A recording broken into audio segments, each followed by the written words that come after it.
Episode 13, Weak Link.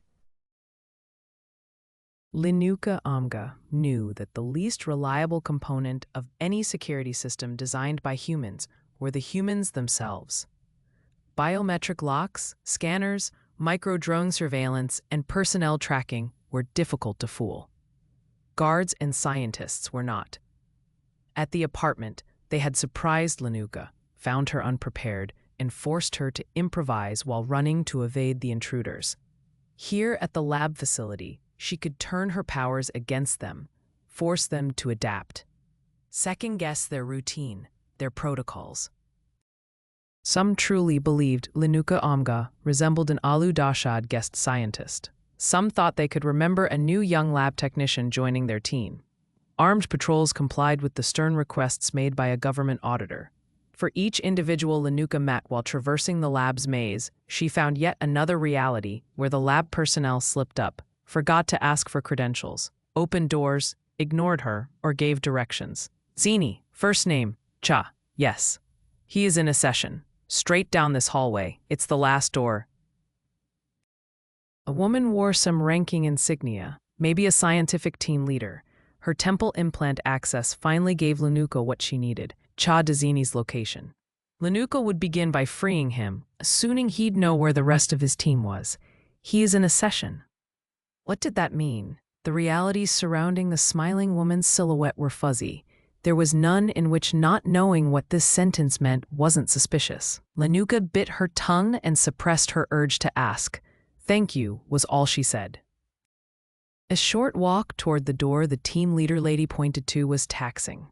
Linuka must have distorted or switched realities 10 times by now, and the branching of alternate adjacent versions of this facility became a blur for her eyes, a hum for her ears, and a headache spike for her mind. With each step, she let some alternate realities collapse, cutting the causal connections she had held onto for the moments it counted. The collapse feedback hurt like slaps in her face. Reprimands from a multiverse angry at the audacious girl for sneaking into forbidden places. The realities fell silent by the time she reached the door. It slid open, a small control room, consoles and workstations, transparent walls showing a much larger testing lab. Both rooms were devoid of guards and scientists. Linuka had chosen her reality well. 10 humans lay flat on their backs, strapped to padded bunks extending from hexagonal openings in the lab's wall. This looks like a morgue. Was she too late? No.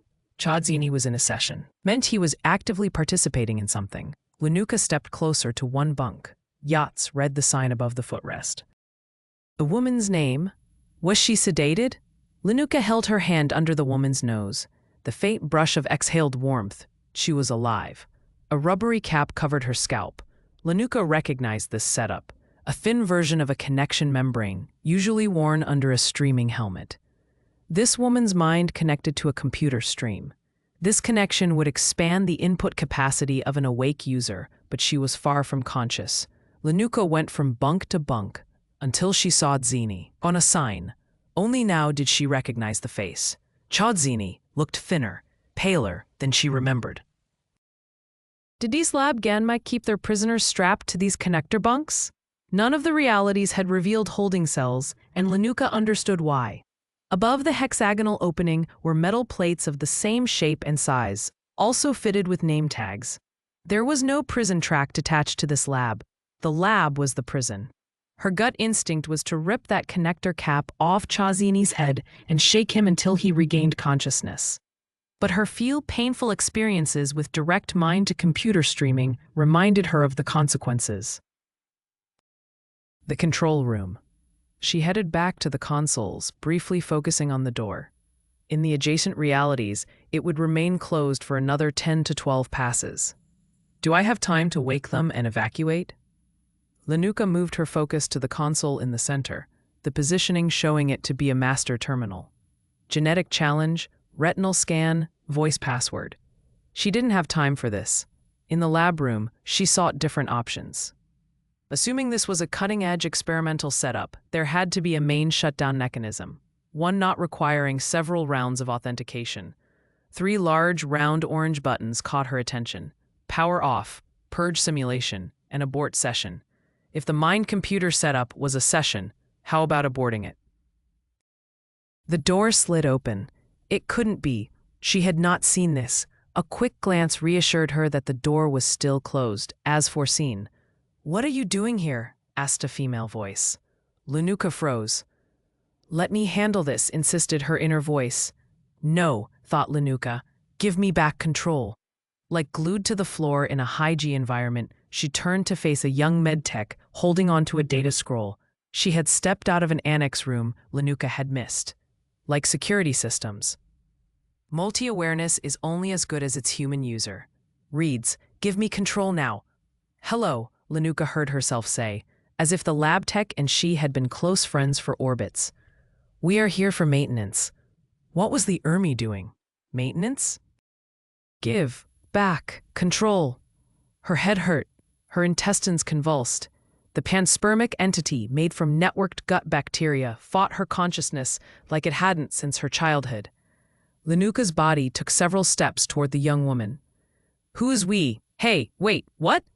Linuka's body lunged at the woman, her hands grabbing jaw and forehead, right knee pushing into the abdomen, toppling the hapless lab tech onto her back, twisting her head to the side, waiting for the impact on the floor to snap her neck.